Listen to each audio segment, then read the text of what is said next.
नमस्कार मित्रांनो. भाऊचा धक्क्यावर रितेश भाऊ करणार प्राजक्ताची चांगलीच कान उघडणी.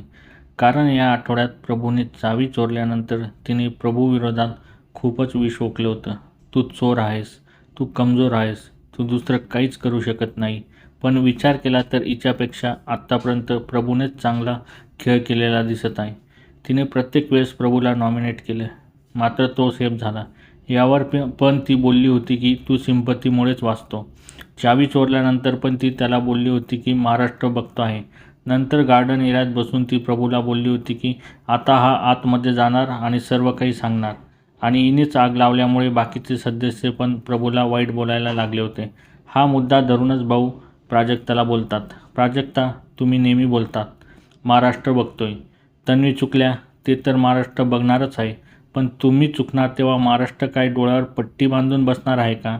गार्डन एरियामध्ये प्रभू शांत बसले होते, तर तुम्ही म्हणालात जा जा आतमध्ये जाऊन सांग असे बोललात. यावर प्राजक्ता बोलते की तुम्ही इथे सगळ्यांना विचारू शकतात, सगळे हात वर करतील या गोष्टीवर.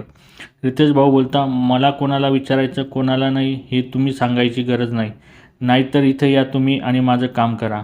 यावर प्राजक्ता गप्प बसते. या आठवड्यात भाऊने कोणाकोणाची शाळा घेतली पाहिजे व का हे कमेंट बॉक्समध्ये नक्की सांगा.